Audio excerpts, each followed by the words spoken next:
Bonjour et bienvenue. Dans cette vidéo, nous allons voir qu'est-ce qu'une loi de probabilité à densité. Alors déjà, la première question, c'est qu'est-ce qu'une loi de probabilité?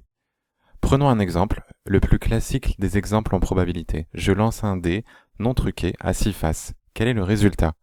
Ou plutôt, la question c'est quelle est la loi de probabilité de cette expérience? On a l'habitude de représenter les choses comme ça. Je prends un bâton de longueur 1 qui représente toutes les probas possibles.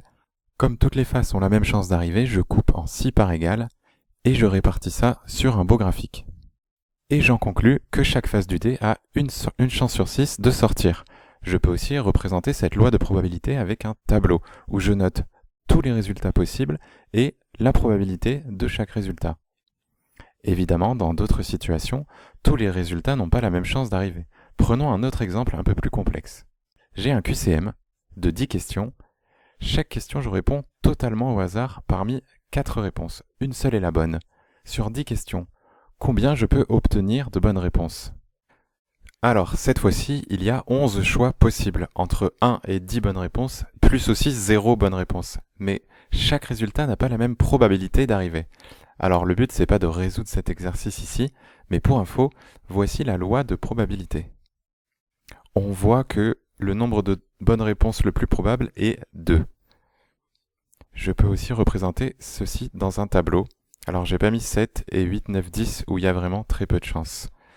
Pour l'instant, dans les deux exemples que l'on vient de voir, on a parlé de probabilité, ce qu'on appelle discrète, c'est-à-dire le nombre de possibilités est limité. 6 dans le cas du dé et 11 dans le cas du QCM. Donner la loi de probabilité, c'est mettre en correspondance pour chaque résultat quelle est la probabilité que ce résultat arrive. Donc, ok, une loi de probabilité, c'est un tableau dans lequel on liste les différents résultats associés à leur probabilité, qu'on peut aussi représenter sous forme d'un graphique, mais à densité. Pour le comprendre, prenons un autre exemple. En bas de chez moi, il y a un arrêt de bus, où le bus passe toutes les 6 minutes. On va faire l'hypothèse dans cet exercice que le bus est parfaitement ponctuel et passe vraiment toutes les 6 minutes. Si je me rends à cet arrêt de bus sans savoir quand est-ce qu'est passé le dernier bus, quel est mon temps d'attente? Évidemment, le plus favorable, ce serait que j'attende 0. Quand j'arrive, le bus arrive en même temps. Et le pire cas qui puisse m'arriver, c'est que je viens de rater le bus, et du coup j'attends 6 minutes le prochain. On a envie de faire comme avec les dés et de répartir une chance sur 6 pour chaque minute passée. Mais le problème, c'est que le bus n'arrive pas aux minutes pile, il n'arrive pas forcément à 1 minute ou à 2 minutes, il peut arriver à 1 minute 30. Alors qu'est-ce qu'on fait? On rajoute un bâton à 1 minute 30 de hauteur 1/6. Le problème, c'est que le total de la hauteur des bâtons, ça devait faire 1. Donc si je rajoute un bâton, je dépasse le 1. Et encore, faudrait y rajouter à toutes les minutes 30, et même à tous les intervalles plus petits, comme 1 minute 15, 1 minute 45, 2 minutes 33, ou alors 4 minutes et 5 secondes. En fait, j'aurai une infinité de bâtons. C'est pour ça qu'on utilise la représentation suivante. Au lieu de prendre une longueur 1, on prend une aire de 1, que l'on vient répartir sur un graphique entre 0 et 6 minutes. Pour avoir une aire de 1, sur une longueur de 6, il faut un rectangle de hauteur 1/6. Le premier problème, comme on l'a vu, c'est que la hauteur de ce rectangle ne peut plus donner la probabilité. Et on donne alors à cette fonction le nom de densité. Mais alors comment on retrouve les probabilités? Au lieu de dire que le fait que le bus arrive au bout de 1 minute a une chance sur 6, on peut dire que entre 0 et 1 minute, que le bus arrive entre 0 et 1 minute, a une chance sur 6 de se produire. Ou que le bus arrive entre 1 et 2 minutes, aussi une chance sur 6, etc. Ou encore que j'attende entre 0 et 3 minutes, ça on peut dire qu'il y a une chance sur 2 que ça arrive. Contrairement à tout à l'heure, on parle ici de probabilité continue, puisque le nombre de possibilités est infini. Puisqu'on n'a pas que les nombres entiers cette fois-ci, on a tous les nombres compris entre 0 et 6, avec autant de chiffres derrière la virgule qu'on veut, donc ça fait un nombre infini de possibilités.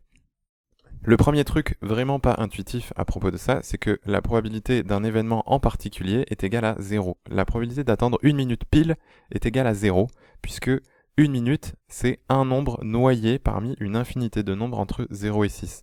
On ne peut pas donner la probabilité d'un nombre, on peut donner la probabilité d'un intervalle. Par exemple, la probabilité d'attendre moins d'1 minute, ça c'est égal à 1/6, ou alors la probabilité d'attendre entre 2 et 5 minutes, c'est un intervalle de 3 minutes sur un total de 6, donc c'est égal à 1/2. Alors bien sûr, il existe plusieurs façons de répartir le hasard. La façon qu'on vient de voir s'appelle la loi uniforme, c'est-à-dire que le hasard est également réparti sur tout l'intervalle qu'on a considéré. En théorie, n'importe quelle répartition du hasard est possible, mais il existe deux autres grandes lois qu'on étudie. La première s'appelle la loi normale. Cette fois-ci, le hasard est plus concentré autour d'une certaine moyenne. On utilise souvent la loi normale pour étudier des populations. Et la deuxième grande famille, dont la densité ressemble à ceci et qui est appelée la loi exponentielle, on pourrait dire que c'est plutôt la loi de décroissance exponentielle, elle est très utilisée pour étudier le vieillissement d'une population au cours du temps. Donc, on l'a dit, la densité ne donne pas immédiatement la probabilité d'un événement. Ce qu'il va falloir faire, comme pour le cas de la loi uniforme, c'est calculer une aire sous cette courbe, ou sous cette courbe, et l'aire nous donnera la probabilité d'être dans un certain intervalle. Alors, pour la loi uniforme, on peut facilement calculer des aires en utilisant l'aire d'un rectangle. Pour les autres lois dont la densité n'est pas une fonction constante, on va devoir utiliser le calcul intégral. Alors, on a vu ce qu'est une loi de probabilité.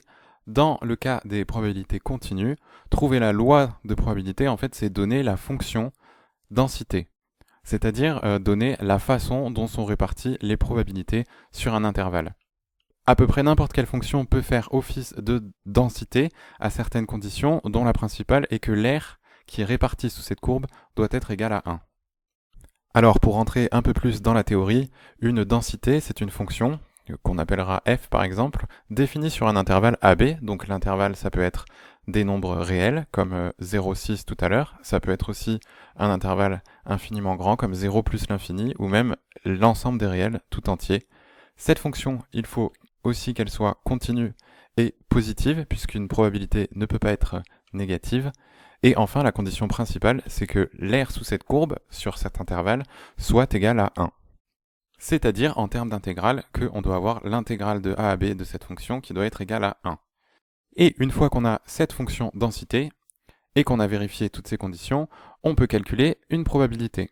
La probabilité d'être compris entre deux valeurs, ça va être l'aire sous la courbe entre ces deux valeurs. C'est-à-dire, en termes d'intégrale, que calculer la probabilité d'être entre c et d, c'est l'intégrale sous cette courbe entre c et d. C et d étant des nombres compris dans l'intervalle. Et ce sera tout pour aujourd'hui. Dans les prochaines vidéos, on verra quelques exercices pour utiliser concrètement une fonction de densité pour calculer des probabilités. À bientôt!